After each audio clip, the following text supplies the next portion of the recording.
Viewer discretion is advised. Each person is, you represent yourself. So if you pour out positivity, that person feels that energy and it comes back.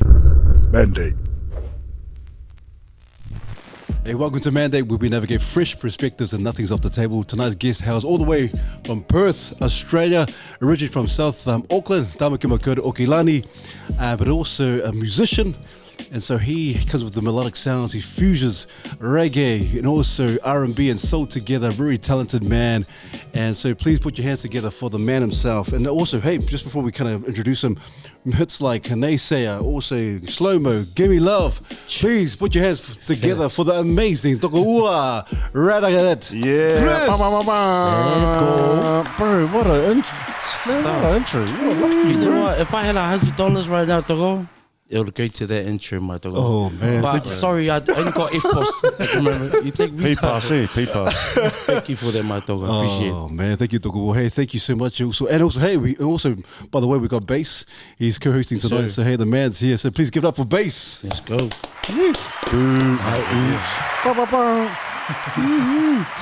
Hey, Toko. Hey, good to have you here. I know you guys are here for a tour as well. I know you guys are doing a lot of stuff in Aotearoa at the moment, and so this is not new to you in terms of being in South Auckland and being in Auckland again. But also, because take us through, because I want people to know you, and a lot of people know you in terms of Australasian and other countries, but in terms of your music and all that, because other people into the hip hop and the rap and all that, but you said that you fused the reggae, the R&B and soul. How is that? Describe to us, how does that fusion all happen, or how did it happen for you also? Thank you for that question, Togo. So it started for me basically, Togo, when I was younger. I was always into music, because just to cut a long story short, we wasn't allowed to speak English in our household, So in order for us to learn, we just had to go to school and learn that stuff. But I couldn't, because of language barrier, So through that, I picked up on, one day I heard the radio, and that stuff was different. It's not the Tongan music I'm hearing every day, at home. So once I started learning that stuff, that's how I learned how to talk English, So I picked up my way of talking English through music, and then when I got to school, it was like I could understand better, because of that. And so through that process, I learned to just to listen to more music, and just find what I like, And so that's where, my love for reggae comes from, because I had an uncle that came and stayed with us when I was younger, And so because my dad wouldn't allow, worldly music in our household, so I would sneak off to listen to the radio, And when he cuts it off, he was like, okay, I have to go find something else to listen to, And luckily for me, my uncle was he not lucky, but he would always drink and stuff like that. And my dad would say, you can drink, but outside of the house. So go to your car and drink in there, So he would always drink in his car, and the songs he would play with was UB40 and Bob Marley, and that was So if I couldn't get the radio, I could in the weekends, I guarantee I can hear my uncle's songs play. So that's where my love for reggae come from, So it was two wheels. The radio played R&B, and then my uncle would be outside jamming the the reggae, and that's where my love for mixing the two genres came from, because it was just I couldn't have one without the other, so to speak. So just throughout my life, I realized I had a knack for writing, because I always loved music, and like I said, English I picked up throughout listening to music, and I had it led to me writing. I realized I can write, because I was hearing other people on the radio, and I was like, I can do that, so it kind of just boosted my confidence to just give it a crack, in a sense. So that's how all my style came together. Yeah. Man, if that answers your question. That's mean also. Seki. That's mean, Toko, because would you say that you were kind of raised up, you said that your father said no secular music in the house, so you kind of raised up in a real kind of strict Tongan family? Yeah, for sure, Toko. It was because I always grew up in music, every morning we woke up and did prayer, and connection to prayers, hymns, so we would always sing hymns, dog, but I didn't realize that through singing I learned a talent, which was being able to hold a tone, so to speak, so just through that, just not knowing that, dog, like I can, it's just singing, because everywhere, dog, like, to be honest, everywhere in South Auckland, I feel like any family can sing. So for me, it was like he does it too, so it's just not a big deal for me, like, and it wasn't until I went to Australia I realized that what I was taught back at home, a lot of those people over there don't get to, experience that privilege. So I took it for granted in a sense, so when I realized, like, damn, music is like I can sing, because if I bust out a song here, bass can harmonize just like that, poetical harmonize just like that. It's a natural thing in our community, And for me, it's just like, we all do that. That's easy. But then when you go outside of that bubble and you realize a lot of people wasn't blessed with that talent, you start to be like, yo, I was grateful for that opportunity that I got to wake up every morning, give thanks for life, and give thanks by singing, So, yeah. If that makes depth. It's like a natural poly thing, eh, bro? Yeah, like, for sure, dog. when someone sings, someone will do the bass, someone will do the tenor, and whatnot. It's a natural thing, like, that's what I noticed in South Auckland, but it's, when you go out there, you realize how blessed you are, dog. Like, those little things, like, you be like, yo, you guys can't bust out in harmony? Well, like, that's easy, back then. Hard. Man. For sure, but, in New Zealand, that's a natural thing. Yeah, it's a natural thing. That's a natural thing, so. Yeah, I'm blessed. That's true. That's true. Toko, because you're right. I like the fact that you were saying, hey, sometimes we take it for granted, some of the things we have here. But what was the kind of the shift as to why you gone to Perth? You're living out in Perth also. I also, like, growing up, like, I always wanted to have a better life for my kids. So when I had my daughter, like, I had to, like, try to figure out, like, because South Auckland wasn't. I love home. Don't get me wrong. Like, I love home. I love coming back. Every time I come here, I go back home, to my family there. And it was just, there were certain things that happened in the hood that wasn't really fitting to what I believed in, like certain things, like, normal things. You just see the drug dealing, see the gang banging, you see all sorts of stuff. And it was natural. Like, when I stepped outside of my doorstep, that was just out there. You just walked into it, but it was a natural, we knew how to handle that. But as I grew up, I realized, like, I don't want that for my kids, like, for them to step out the door and be alert 24/7 and understand, like, something can happen to you at any second. It's like, I don't want that for my kids. So I made the decision to move to Australia, and I stayed with my auntie in Sydney, and it was during the recession, so it was hard to, because everyone was getting laid off at that point. So I ended up making my way to Mildura, where I was doing the grape picking, the farm picking, because you don't really need a certificate for that, though, so it was easy work, and that's where I stayed for 4 years of my life, and then I moved to Perth, because Mum and Dad were staying up there at the time, so I just thought, okay, let's try something new out there. And it was, it's been the best decision I've ever made. Like, I stay in the neighborhood called Ellenbrook, man. I represent that place to the death, because everywhere I go, they represent me. So I got to, give their love back. So shout out to Ellenbrook, man, and that's that side of the story, my stuff. Man, that's so cool, Toko. And I love it, Toko, because it takes a lot of guts. Sometimes as a people, as Montong or Pacifica and even Māori, it's hard for us to kind of like, oh no, because this is my comfort zone. This is my friends and my boys, my family, your family's here, and then you think, oh man, I need to take. And the reason being because you said you wanted to get your family out of it. You want to raise up your kids in a different environment, right? And it takes a lot of guts and a lot of it takes in terms of you to uproot and say, hey, I'm getting out of here. But it doesn't take away in terms of you coming back home and still Yeah, you keep kicking it with the brothers and the Toko Usos here. Yeah, for sure. Obviously with Bass and Poetic and Biggs, and so it is. And I can appreciate that you as a man, because a lot of it makes you wonder how many other guys want to do things or want to step out of their comfort zone, but they're too afraid because too whakamā. But you just took the bulls by the horns. Hey, I'm out of here, man. I see the bigger picture, and you said to yourself, it's the best decision that you ever made. Yeah. Sure. And so that's props, man. Thank you, my Sure, dog. And it's such a massive move. I'm curious about and I guess it's something that I have with my own kids. Is like, currently we're living in South Auckland, but that's not always going to be the plan. But I'm curious about your thoughts on the importance of remembering where you come from and remembering that struggle, and then being able to help grow the future generation without putting them in the struggle themselves, but being able to still keep them grounded, but also grateful for the things they have. What's that like for you?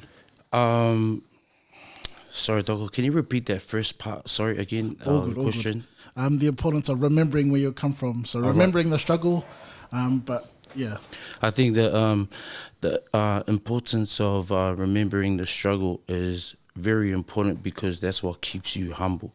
Regardless where you make it in life, like, you'll understand that there was a certain time in your life where you had to sleep on the floor with no blanket. You got to remember them times, because you tend to appreciate where you are in life, and then it makes you a bit more happier, because there's a lot of things in our minds that play a lot, and you can't fight it sometimes. But if you just tend to think of the smallest things that make you happy in life, it makes a big difference. Like, just like waking up and, Toko, like, you're alive, like, damn, God ain't taking me, And it's just like, okay, let's see what we got to do today. It just makes you want to attack life a bit more harder, when you understand that. And, what opened my eyes, and just to go off story, was like, one of my tokos, my close tokos, his name is Tips.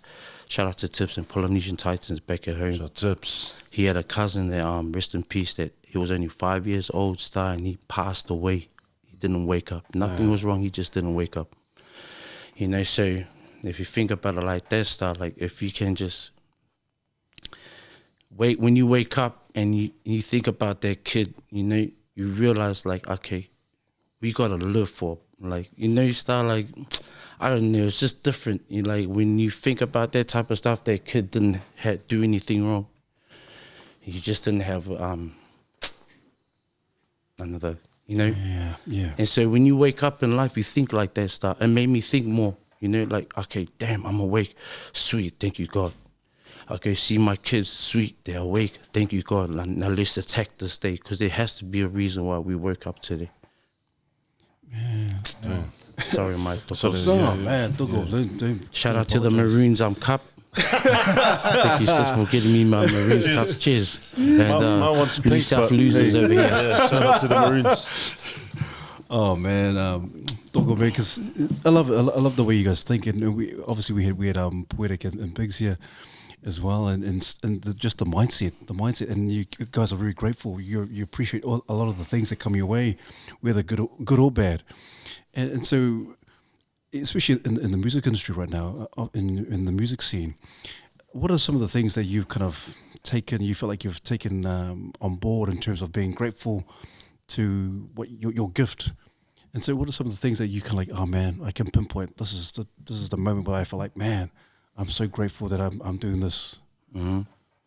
I think when we go to one of those pinpoints would be like when I go to towns, and people come and want to take photos. You know what I mean? Because at the end of the day, like, I feel like as musicians we have a superpower, because we have the ability to change somebody's feeling, whether you want to cry, whether you want to be happy, whether you want to, just whatever it is you're going through life, there's a song for everything, and it gets you in that mood, and that's a superpower, I feel, so I feel like, sorry, Togo, I lost track of what were you saying. No, you're on track, man. Yeah, in terms of that moment, you felt like this is why I do what I do. Sorry, Star, and then come back to the point where I feel more rewarding is where people feel your pain, you know, and they feel your music and they want to come and share a moment with you, with like, whether it's like come to the show and sing your songs in the front row or take a photo with you, you know. So I think that's that's if the answer. So that's your way of giving back to. Yeah, that's my way of giving back to the music, people, you know, just for appreciation. So I never take that stuff for granted. That's too. it, man. Yeah. Man, would it be the same for you? I'm always at the back. Yeah, So, Bass is always at the back. I'm He always doesn't at the like back. the front, so I'll just- we always have to pull him up. Like, come here, man. I see based on some of the clips as well. Yeah, this is No, Yeah. I'm standing doing a at thing the at the back. back. mate. That's funny.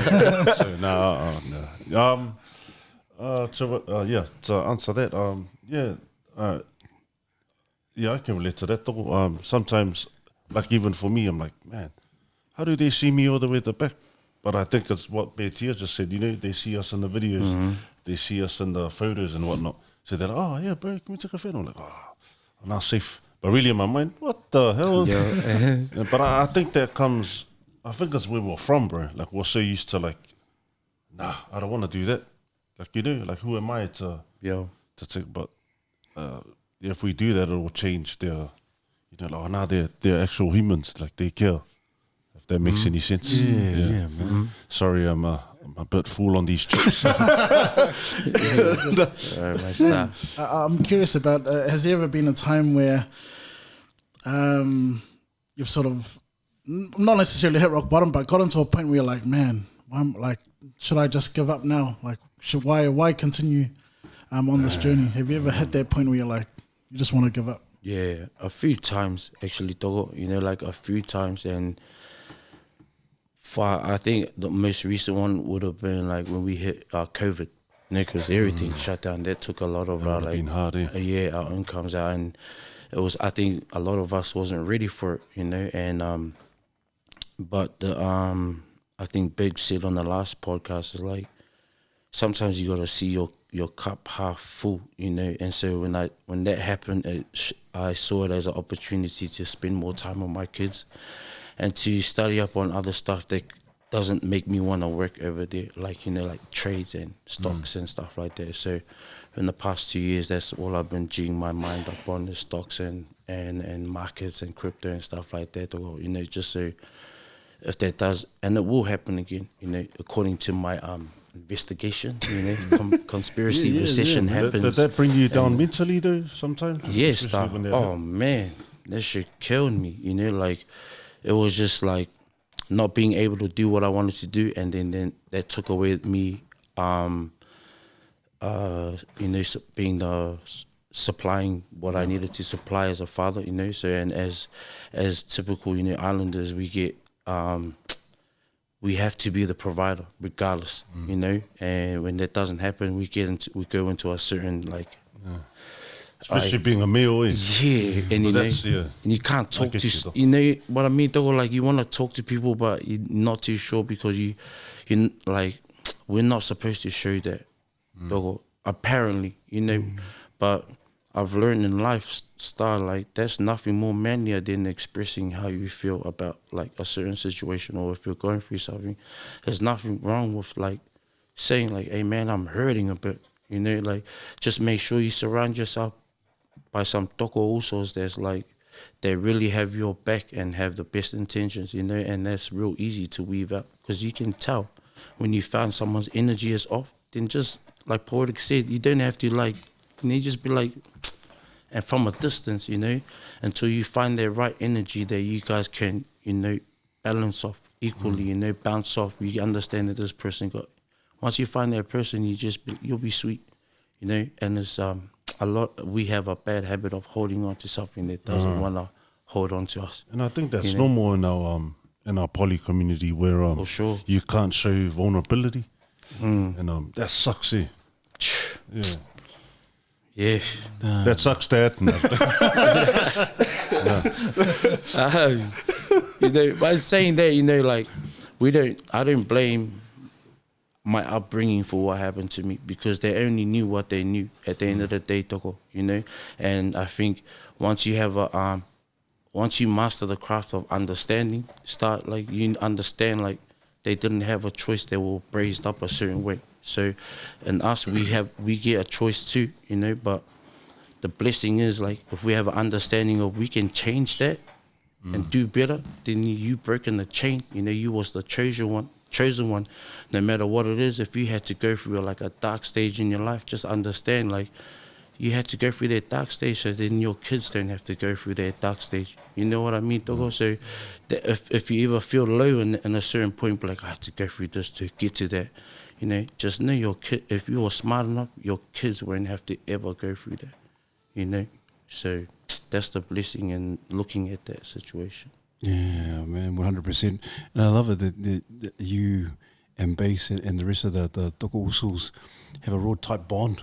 For sure. Yeah, real tight bond. There's the real camaraderie, the real brotherhood there. 100. And that's what we need. I think sometimes we're lacking that. I'm not too sure about you guys, because I know you guys are in the midst of it. You guys are brothers and you're just, there's this closeness.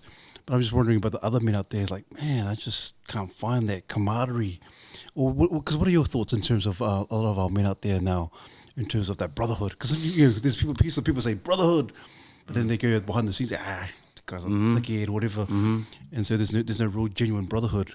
How do you think we should kind of tackle that, or so to speak, the fake little brotherhood out there? So, Want to go first though? you Oh first. man, to be with me, I don't know. You can feel it. Like you can tell the ones that are there for you genuinely, and then the ones that are just there for the ride. When I can just tell. Yeah, I understand what Star was saying. It's like you can just feel it. You can feel it, like, because it might be a certain code they don't follow, you know, or like a certain just behavior, you know. You can just tell off bat, like, okay, that's not somebody I want to surround my energy with. And there's nothing wrong with that. That's what we got to understand. There's nothing wrong with trying to surround yourself with positive energy, man. There's nothing wrong with that. We have like I said before, we have a knack of holding on to something that doesn't want to hold on to us. You know, and like how you saying before, it's like people like to mock, you know. I find that in my community, and like my family. My family is like savage, like, you know.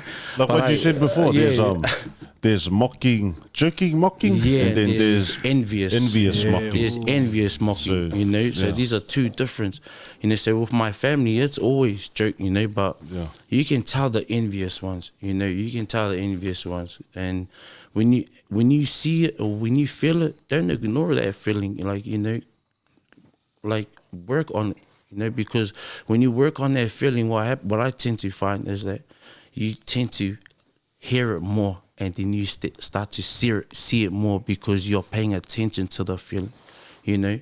Whereas if you keep ignoring it, you're ignoring what's making you like feel a certain way or making your energy off balance. And it eats you up inside.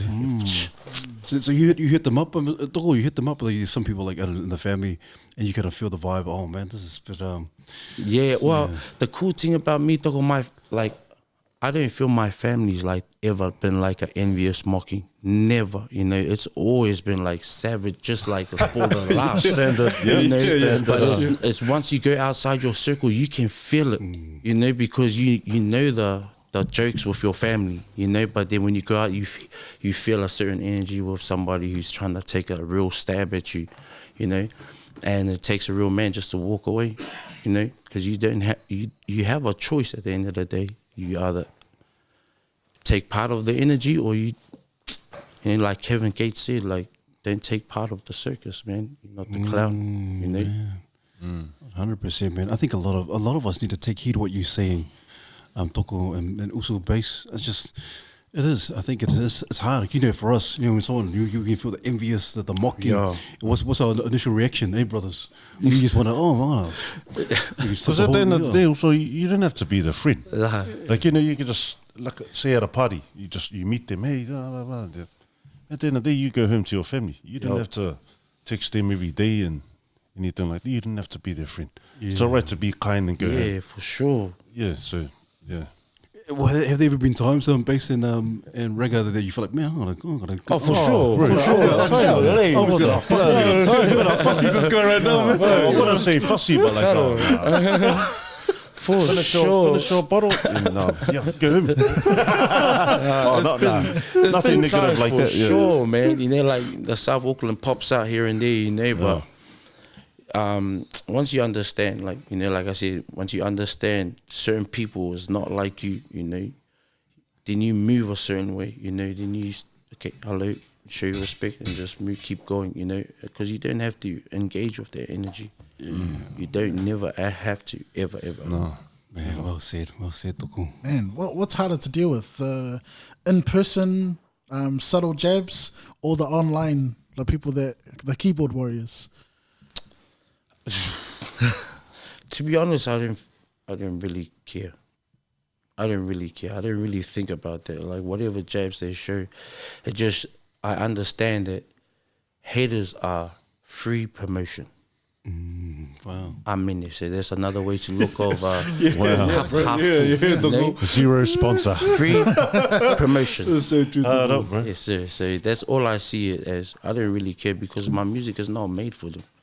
At the end of the day, it's made for who it's made for, and if it touches you, then thank you for listening, and it gives me life to keep going. You know? That's so good, man. Sure. They give them the time of day. Just man. Just don't even think about it, dogs. Because at the end of the day, like Trey was saying, they probably at home, there's something wrong with them, you know. And like the famous saying is, unlike yours, you know, it's got nothing to do with me. I don't feel your pain, my brother, but I wish you the best. I hope you find happiness. God bless them, eh? Yes, sir. Yeah. Yeah, man. That's so good, man. You kill them with kindness. Yes, sir. Yeah, You man. have to. But that's the only way nowadays, because man, like the world that we live in now is pretty much social media 24/7. Eh? So yeah, especially the young ones, if you're listening, social media is just if they're mocking you, just don't even bother. I know that's easier said than done, but if you can, mate, you're one of us. It's crazy though how much that's changed from the time that we were growing up compared to now, where it's a real issue now. Like, it's really playing on, especially the young people. Their mental health is such a massive thing now. Bro, So it is, man. it's crazy. I Yeah. think it's just different eras, style. Like technology, like really took over. Like, you know, certain, and it replaced a lot of, you know, like basic, what do you call it? Like, you know, we used to get in trouble for being out late in the streets. Now my kids, like, damn, they didn't even stay out that late. You know, like they're inside or they're trying to get on their devices and whatnot. You know, so different era. I think dogs. Era, different generation. You're right. It's always evolving. You're right. Different now. Man, because and I guess we can continue talking about this, but I just want to touch base on your music, Toko, because your sound is real distinct, Very unique. Yeah, it is very unique, and I love the. I remember, was it 2017 and Slow Mo came out, man. Yes, sir. Oh, bro, and I was watching the clip, just the melodic sounds, your voice, you, my man. Toko. Toko, man, it's just it's crazy, it's banging because. I can imagine because it was kind of like it was big. It was big here in New Zealand as well. I wouldn't. Yeah, I wasn't. Yeah, it was quite big, and a lot of the people were jamming it. It's like, man, who's this guy? And so, bro, just tell us, walk us through it in terms of your sound. How did you create your sound, and how did you kind of? I love this bit. I love this bit. Tell us, man. Tell us, man.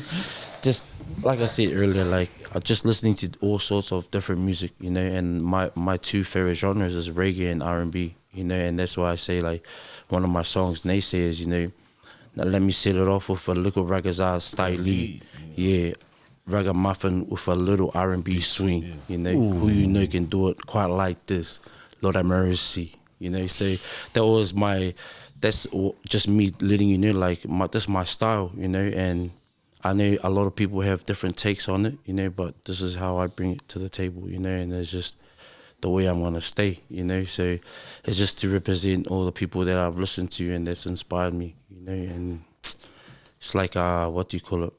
Whoopi Goldberg said in Sister Act 2, like eclectic music. You know, when you take one genre, you mix it together and you find something that's very like that feels good, you know, man. to the soul. So. But it is, man. It's dope, man. It's dope how you kind of you fuse these genres together, like you said, eclectic, and make it sound good. Because I think some people can try to fuse these genres together and just, oh man, it doesn't sound right. But for you to do that, it's very clever, Toko, just to put it together and come up with the sound.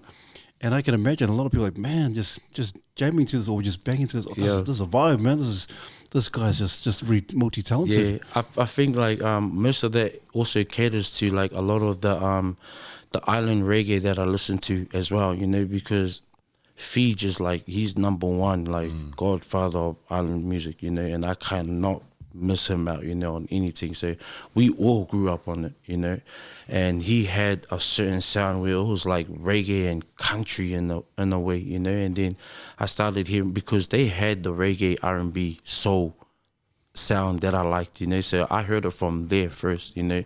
So rest in peace to Langa Salvea. He was like one of them pioneers that had that sound, you know. So Langa Salvea, that whole camp, you know, even J Boog, we had Kwini Vaitai, who's a writing genius, you know, so I studied him like to a T, you see. So I had a little bit of help in finding my craft through that you know, through that Polynesian reggae sound, you know. So I could have never done it without those Tokos, especially like even Spawn Breezy. I can't miss out on Spawn Breezy, man. He's one of them legends. Sammy J, you know, the list goes on. Swiss, you know, Samuel. So shout out to them. Yeah, that's cool. Sure. And I'm sure the brothers would appreciate you kind of mentioning them. But still, Toko, your sound is still quite unique, man. It's just like if you don't know who you like in terms of face to face or face, and you put a face to it, like, man, you probably think this is some sort of Jamaican guy or something. This is when you see him, oh, he's another rapper from Southside. You know what I mean? Yeah, this guy's got pipes for days. So. Yeah, and it's true because you got the reggae, but your voice is like, oh man, this guy can sing as well. Like, it's just crazy, man. I love the fact that our people, whether it's Samoan, Tongan, whoever it is in the Pacifica or Māori, man, I love the fact that you use your talent, you got your gift, and you know what it is. Purpose, we talked about Big's purpose and passion, and actually do it. You know, I think that's the difference. I think, like you said, the comfort zone is with our brothers and our friends and our families who sing and all that. But for you to take it to another level, or to take it even further, say, hey, I can actually do this and actually do it as a living and live off my gift. For you, when did you know, like, man, this is 100%, this is what I'm going to do. This is what Raggadat Cris is gonna do? I think it was when I moved to Perth. Like once I moved to Perth, because I was doing music here and there, you know, like I found out you could do studio like just at home. You know, shout out to my Toko Philip Ikafanga, like he showed me that, you know. So fast forward, when I got to Perth, that's when I was like, okay, I got the gear now, like let me just try to figure out how to make this work, you know. And I went to university at YouTube. You know, YouTube teach you everything for free, you know. So if you want to learn anything, family, go onto YouTube. They change tires, you know, unplug toilets, everything is on be honest, free, man. That's why it's cool nowadays, eh? Like we can go on the internet, find out how to do things. Back in our day, where you had to look, you had to knock on people's doors. Yeah, can you teach me how to, you know? For sure. Yeah. So yeah, Massive YouTube change, University is a bonus for everybody, you know. Man. Yeah, man. Do you find it now, like you're saying, basically, like people are knocking on the doors, like back in the days, you know, you have to find someone and please can you give me a hand, help me and all that. Do you find it like nowadays it's still the same, or is it like people are more open to like, hey, I'll help you, man? I don't know, some people would ask, but it's like they already know the answer to their own question. That's how I feel sometimes. But like, man, everything's right in front of you. But hey, I'll help you out anyway. You know, you're the bro. So, yeah, but I think more back in our gen was more that. But now it's like, they knew everything now. Like, I think they only come to you when they want to know specific things. Yeah. But besides that, yeah. A lot of everything's But on YouTube. it messes me up here sometimes because I'm like, man, is this guy asking me for love, or is he just doing it for the hell of it to try and, you know, use me? Yeah. Use me. Oh, man. Like, I got to give you props, Uso Bass, and Poetic, for supporting the Usos and Mandate. And because I know some people can be quite territorial, brothers, especially I'm thinking about in different industries, and people go, oh no, this is our thing. This is no, you just do your own thing. This is for our brothers, and this is our clique, not for you guys. But you guys are different because you like straight away base, hey, whatever you need, Poetic, whatever you guys need. And that's quite rare, to be honest. Like even nowadays, people are like, oh no, this is our thing. No, you can't touch our thing. What are you trying to copy? All that kind of stuff. And so do you guys see that a lot of times in the music industry, or? Maybe not a lot, Easter. I think in our own circles we get to share shit like freely. But what's your take on it? I've seen it a few times that, like, you know, that people get territorial with it, like, because they 9 times out of 10 is because they put a lot of the emotional and like their money into a certain thing, and they want it to really work so bad, so that's why they're so, you know, whereas in like and that's all good, eh? yeah, that's fine. all good, that's fine, like there's Some nothing people wrong be with like, that.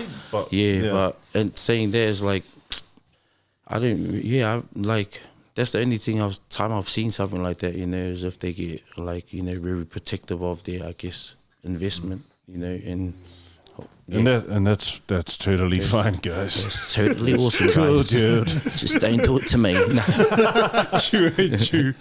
There's nothing wrong with being greedy, bro. Man, I'm curious about that, being able to merge two sounds to find your own, the importance of refinement and feedback.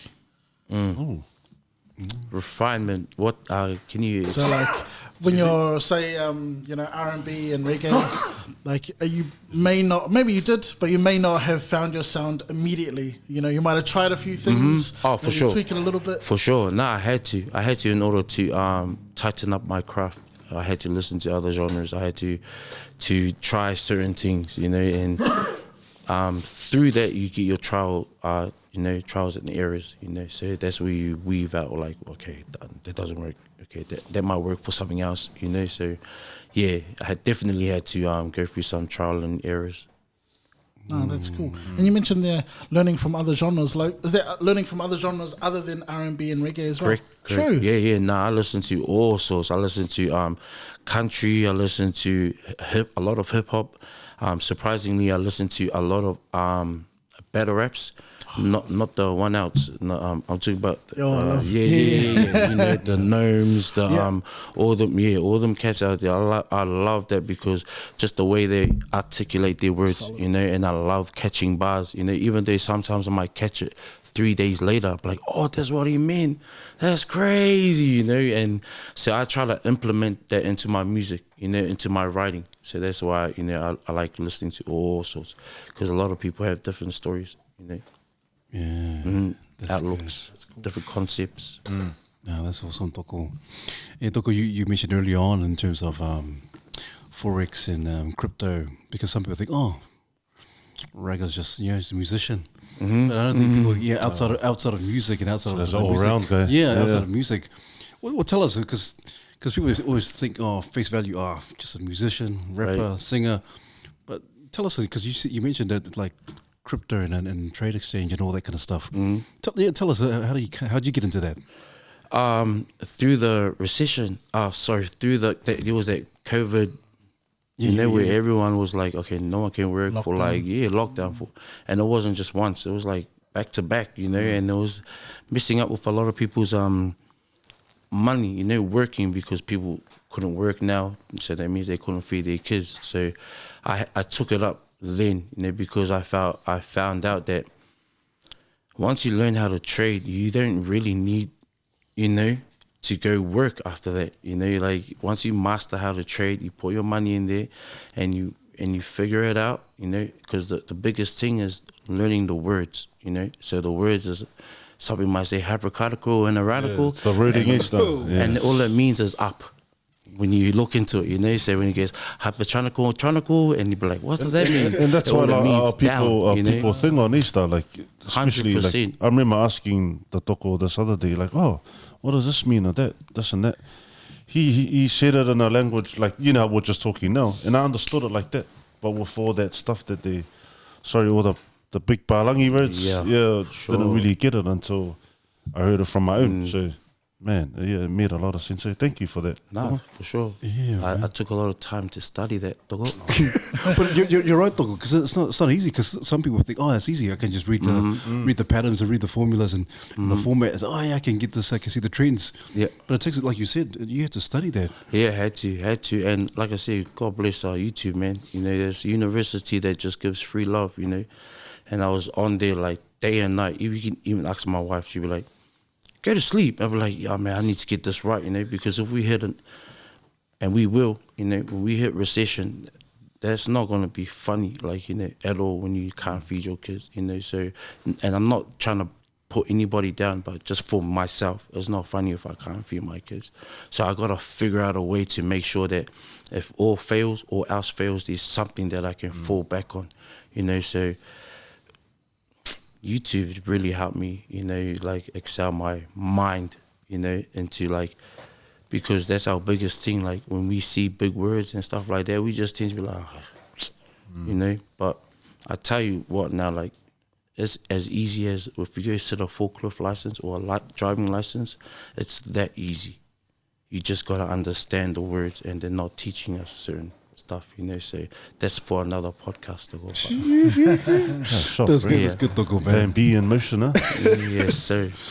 Nice. Man, it just sort of helped me understand the importance of like whatever your craft is, whether it's music or it's blockchain or crypto, like the importance of learning the code or learning the language. Yeah. And so I'm curious about which one, like between music and like learning about stocks and things, what's been the more difficult journey for you in terms of learning the code or learning the language of the craft? Definitely crypto markets. Markets is the like I said before, they just use so many words I'm not familiar with, and I wasn't brainy at school, like I had to repeat, you know, at Wesley College. So just take that, you know.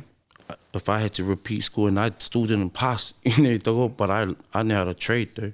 I know how to read charts easy. You know, I could teach it to people like base easy, not like hyperchronicle, genochronicle, randomonical and that stuff, you know. Just break it down to a T. So what I'm trying to do, like even Biggs was saying like, Docs, you should teach a seminar. You should. And then I was like, you know, I have to still keep my mind, like I still feel like I got way much more to learn, you know, and I'm trying to figure it out. But you know, I think he's just trying to speak it into manifestation for me. So I appreciate you, Biggs. Yeah, man. Saludos.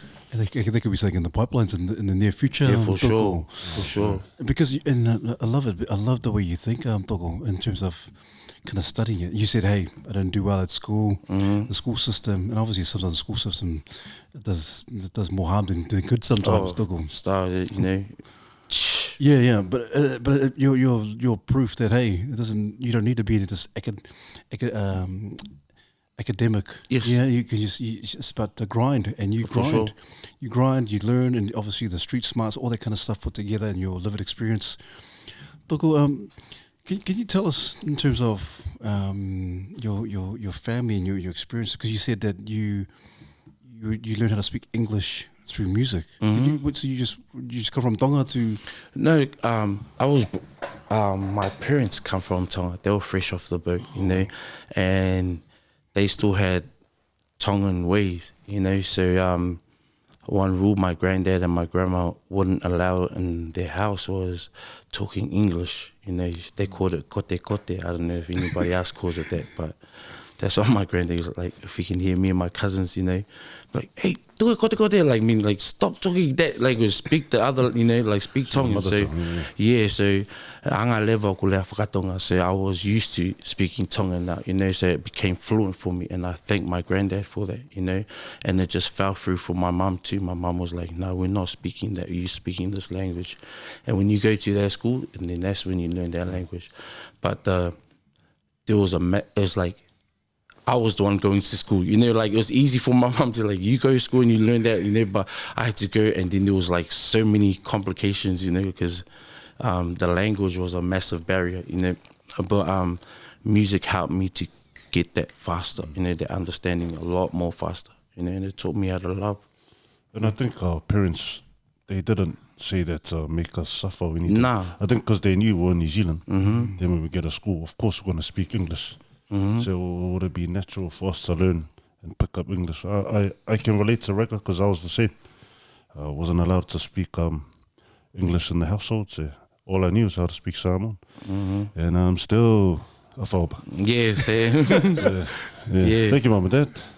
Yeah, but like we got that. I got that, you know, I can put that onto my kids, you know, and give it back to them. So, certain, I don't agree with the way that it was given to us, but hey, it was the way it was given to us. And then, like I said, if you have an understanding of how life is supposed to be for you, and if you understand how the oldies had it, then you just be grateful, you know, and then you try and change it for your kids. That's the beautiful thing, you know, because you take the things you like and just throw what you don't need to use, you know. It's your family at the end of the day. Especially the way our older folks taught us, we didn't want to carry that on to the next gen. So we do it in a better way where they learn, but not get a hiding Easter. Yeah, for sure. For sure. Because I know everyone watching, they're like, no, but yeah, we got us. Like, yeah, that was when we were younger. But now, you know, we have to change the narrative. For sure. For sure. You have to. Do you think that's why we've kind of become more malleable or more adaptive? We're able to adapt easy because like you're saying, in home, speak Tongan or Samoan, out in the world, school and education, you speak English. Do you think that's the reason as to why we're quite, as Pacific Islanders and Māoris, we're quite we can adapt easily in different situations? What are your thoughts? Yeah, very definitely.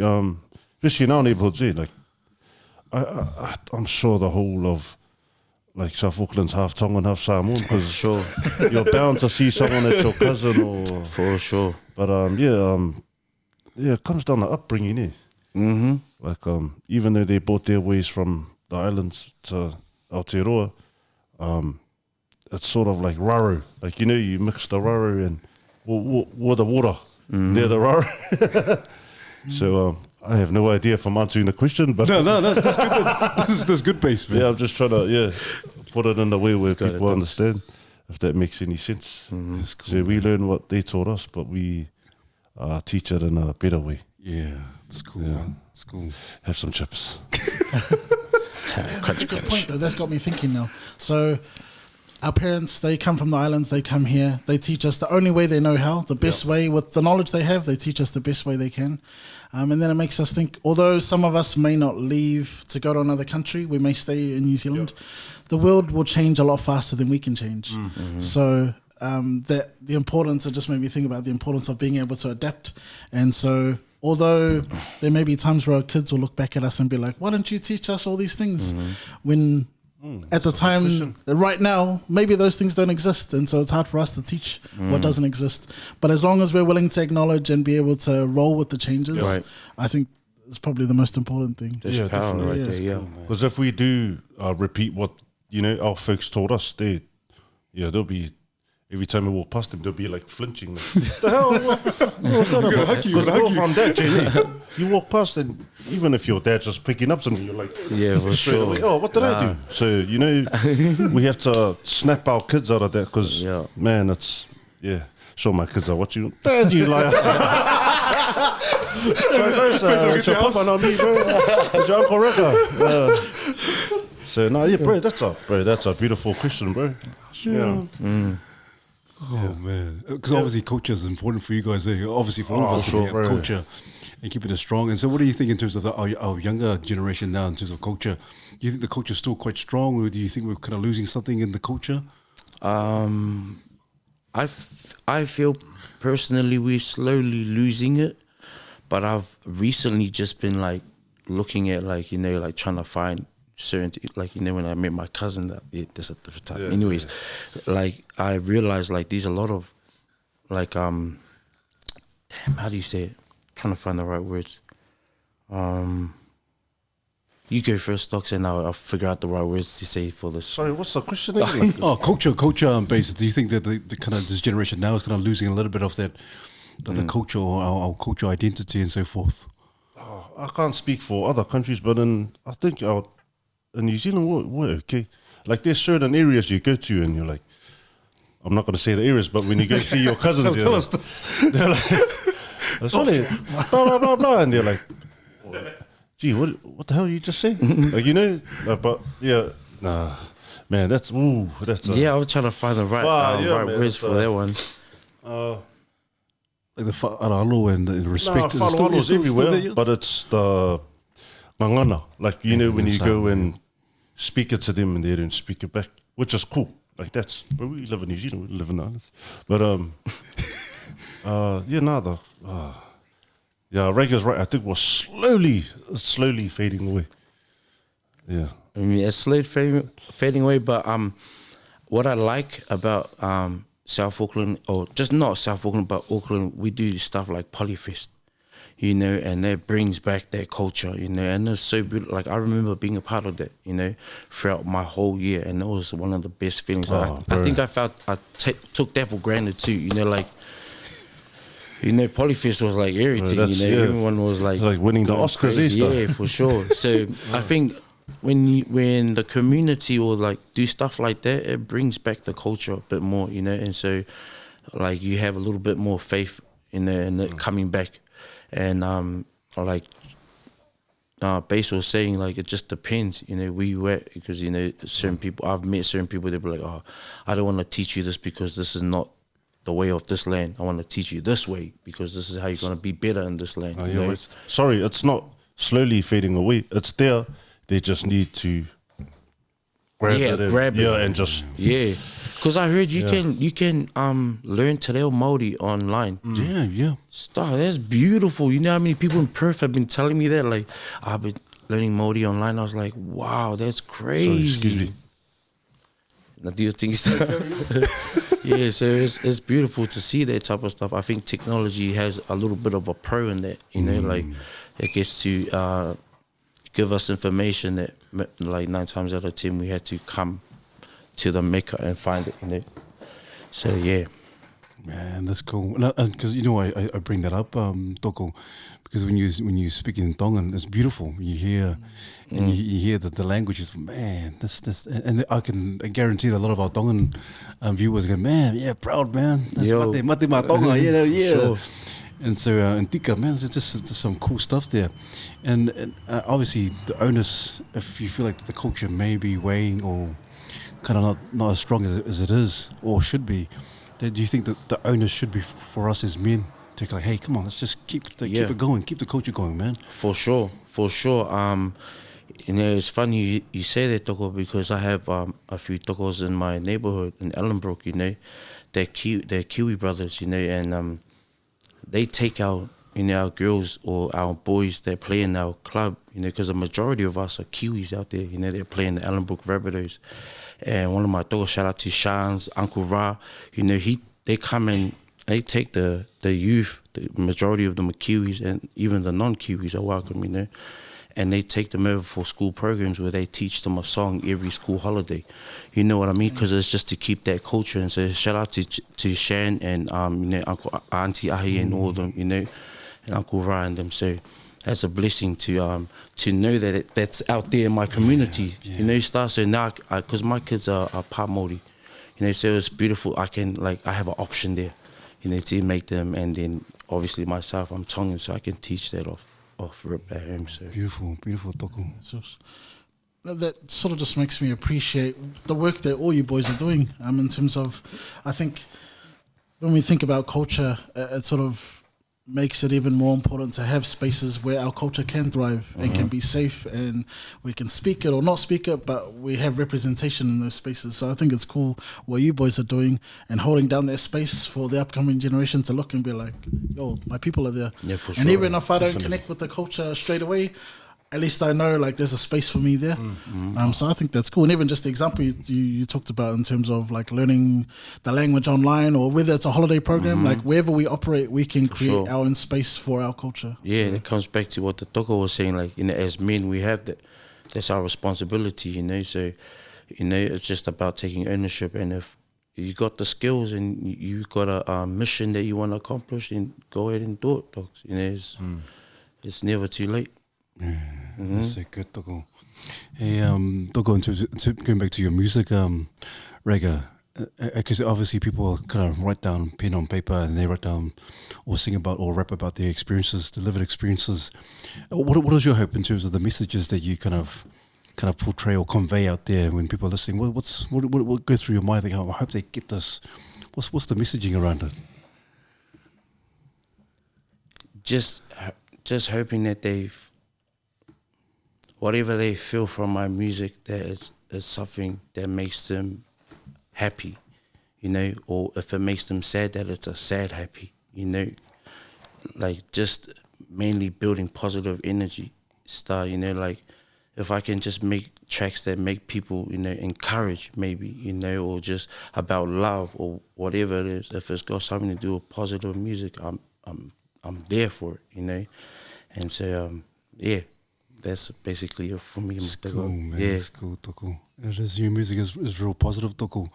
It is, I can guarantee a lot of people kind of, you know, this, like you were saying, I think you said earlier, the music kind of has a range of emotions and people make you, and it is powerful. Music is very powerful in terms of people can feel this and that, feel sad one time when they listen to the song or whatever. And I love that the messaging is quite positive, and I love it because a lot of our folks and not just our people, but a lot of people out there in this day and age, there's a lot of negativity. People kind of dwell and focus on the negativity, but for you to share that, and for Bass and Biggs and Poetic, you talk about positivity, and that's something that needs to be normalized, I think, because sometimes positive or too optimistic or false or fake positivity, but there's not enough, especially in our community and with our people. For sure. And so, what do you think? How do we combat that and say, hey, stop thinking this way? We need to think this way. What are some of the strategies? What do you guys think that we should do as a people and also as men to say, stop the negativity, think that this renew your mind, refine your mind. What do you think should be done? Just make more of the positive music. Yeah, cool, yeah. Yeah, I feel like what Bass was saying, just spreading positivity, because each person you represent yourself. So if you pour out positivity, that person feels that energy and it comes back, you know, regardless what it is. And if they don't feel it, they'll feel it like another, you know, like, oh, that guy was me, like he was so cool to me, you know. So I guess that's what like kind of similar to what Bass was saying, you know. Because like you could say, for instance, Ragga or Bass, Poetic, they could make a real ass song like about their life, but the listener may think, oh no, that's a gangster song because of the beat or what they're talking about, but it's real. Like I think people get it mixed up with real and fake. Fantasy, yeah. Yeah, and it's the vibe as well, is that? For sure. Yeah. For sure. I don't even know if they answered the question, but No, you're straight to the point, Bass. Straight to the point. I love it. You said, hey, just keep doing more music, positive music out there, so people can listen to it. That's good, bro. That's awesome. Man, it's interesting hearing just the comparison between, Biggs was talking about writing as therapy and sort of that expression of pain. There's that aspect of it, and then there's the aspect of like wanting to make a difference in the world. And I know there's lots of things in between, but I just wonder how you sort of, as a musician, juggle the kind of music you want to put out. Like, do you ever get to a point where you want to try experiment with other things? Like, how do you deal with satisfying their urge to try something new, but also sticking to what people know you for and sort of, I don't want to say safe, but you know, just what you're known for? well, you found it. You pretty much fan out to everything, yeah. Just try it. Just try it, because you never know. In music, especially music, you never know. So try it. Because at the end of the day, you're gonna go to the grave with whatever I was on. You know, I should have caught it. You know? Just try it. Just try everything. Everything. Doesn't have to. It doesn't have, like, who cares what people think? And like I said before, I don't really care what, you know, people write on, you know. Why? Just try it, man. That's our biggest problem. We don't, like, we think of something and then we're like, oh, okay, can't do it. Execution is, and it comes down to that. That word. As soon as you say that, it's like, bro, you gave up on yourself straight away, you know. But if you think you can do it, well, try it, man. Give it a go, guys. Because I'm all for music. If music can make you feel good, or if it makes you feel a certain way, then bless whoever wrote that track, man. You know, if it doesn't, then next, you know, that's all you gotta do, man. It's nothing.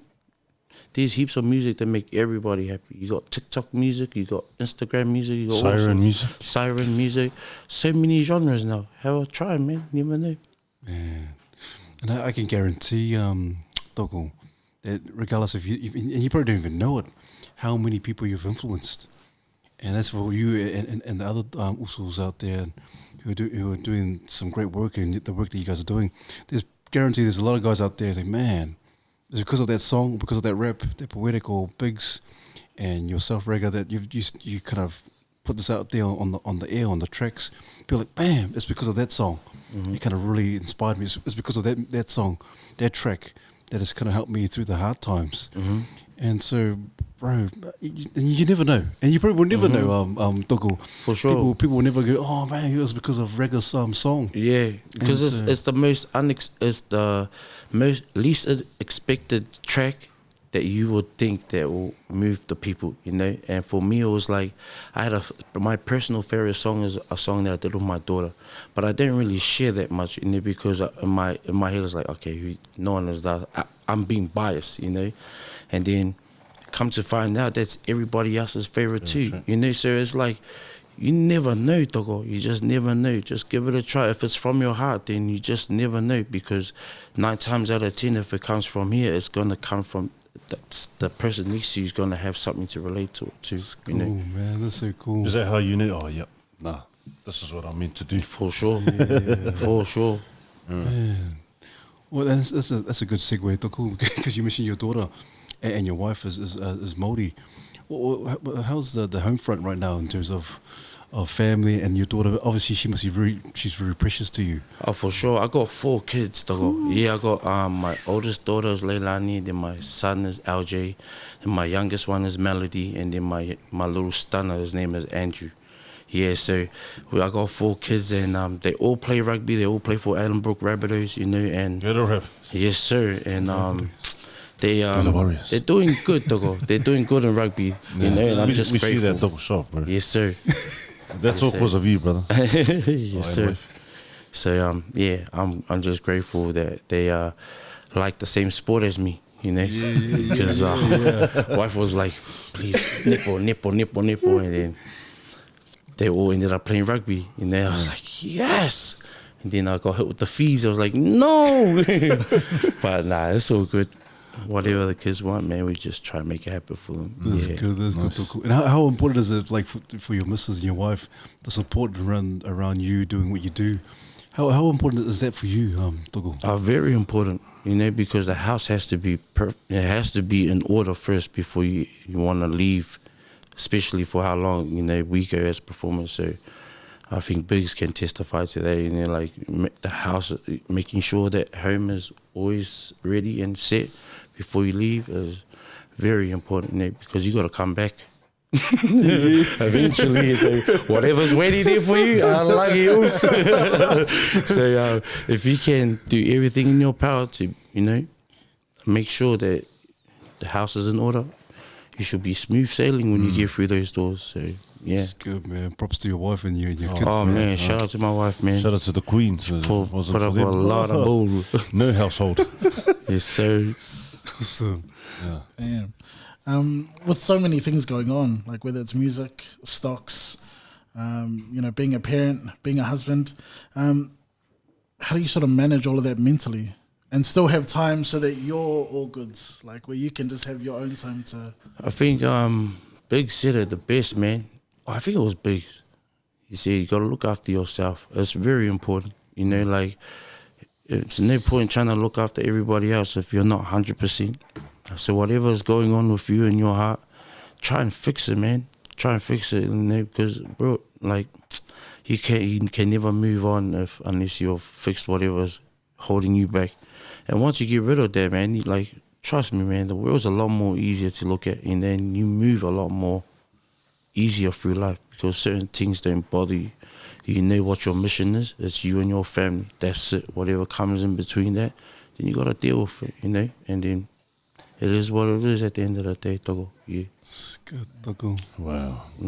Sorry. Did a bit to you. Wow. I haven't heard a wow yet, but that's the first one. Yeah, it's funny we haven't heard a wow yet from BT. Oh man. No, I gotta cut that out because too many times I'm interrupting the guest. You're good, Toko. But Toko, where to from now? Where to from here, Toko, in terms of your music? Obviously, you get some new stuff out in the pipelines in the future. So, what's the next step? Next step is like we're trying to take music to NFTs. You know, we're trying to take music to NFTs. So that's what we're on at the moment with the Fotherville, you know, and it's just, you know, something different because that's a market in itself, you know. If we can crack that, then artists can be a lot more independent, you know, and they can get the full coverage, like, you know, you get the full like, how do you say it, Star? Like the full royalties and everything for yourself, you know, and you know you can trace it.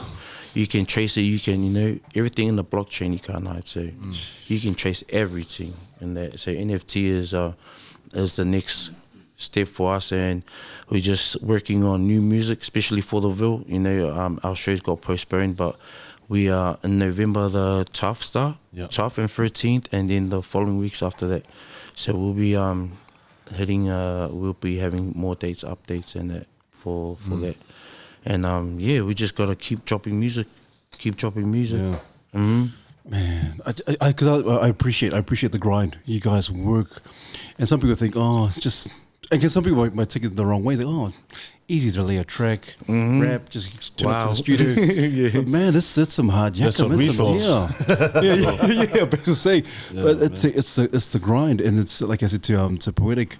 The longevity, it's not for the faint-hearted. No, it's not. You just got to keep grinding. And for you to say you guys are working on NFTs, man, you guys are taking it. You guys are kind of like in terms of pioneering a lot of the stuff in terms of the poly movement. You guys are doing some brilliant stuff. Like the Toko was saying before, you know, you got that, and then you got to have a plan B, a plan C. Like, you know, it's a fall on. So that's what we're trying to. That crypto space is a game changer. Yeah. Like, you can do music on there, like especially with the we're trying to hit that metaverse buzz, you know. So it's for a different day. But yeah, we're trying to hit that.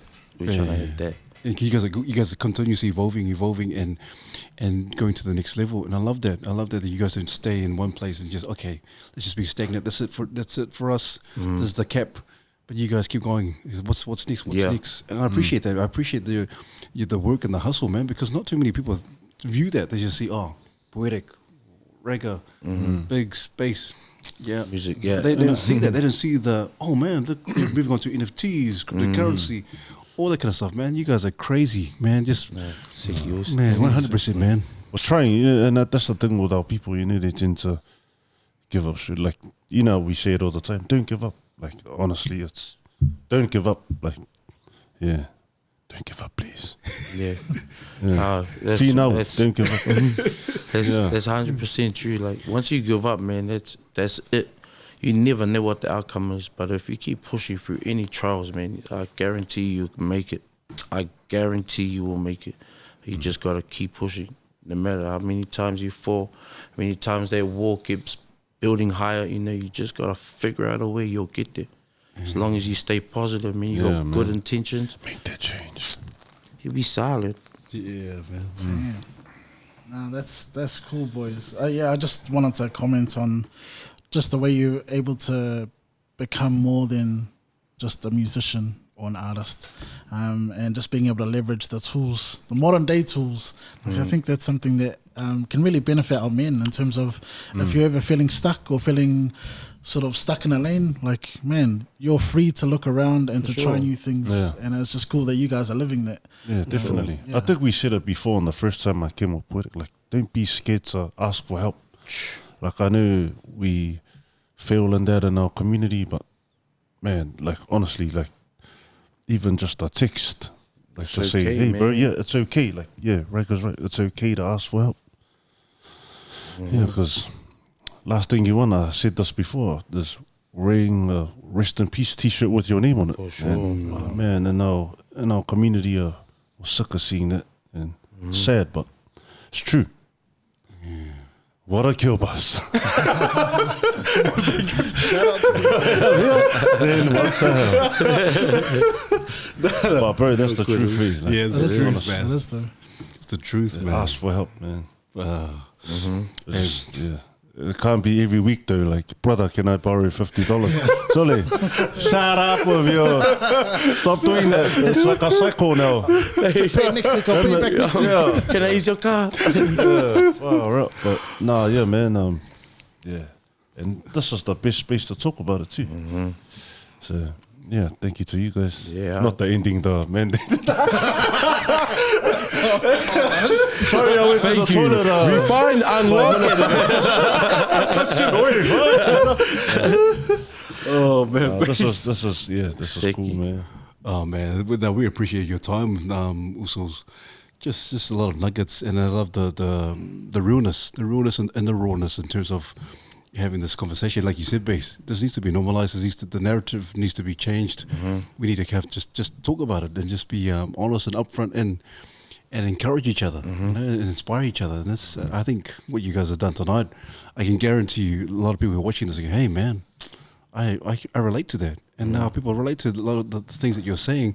But also, you're taking it to, like I said, you're taking it to another level. Like, okay, this is my comfort zone, but I can step out of it. I can still come back to it. I can get out of it and be successful. Right. And yeah, man. Sure. That's awesome, man. Sure. Jay. Shop Boys we're not just talking about like, you know, the grind for building a legacy and all that sort of stuff and all the nice positive stuff, sure. but just being real about the journey. And I think one thing that I'll take away is that it doesn't matter where you are or what you're doing. And if you want to do something, then just do it. Just do it. Like Nike said, just Yeah. do it. A lot easier than said than done. for sure. But, you know, just always preach that hard, you know, what the brother say, do the mahi, get the treats, you know, and that's as easy as it is, you know. Do the work, man, and I promise you the treats are waiting on the other side. Promise you. Well said, Toko. Well said. Hey, Toko, thank you so much to you and Bass for tonight. Thank you for the kōrero and the talanoa. Really appreciate it. Really appreciate it, Toko. And so, just before we kind of wrap it up, Toko, is there anyone that you could think of that could be ideal to come on to jump on the podcast, Toko? Ooh. Cool. You got anyone, Bass? Yeah, we're asking you, bro. I'm part Anyone of the hosting from- team. Anyone you can think of, man. Okay, who's coming here?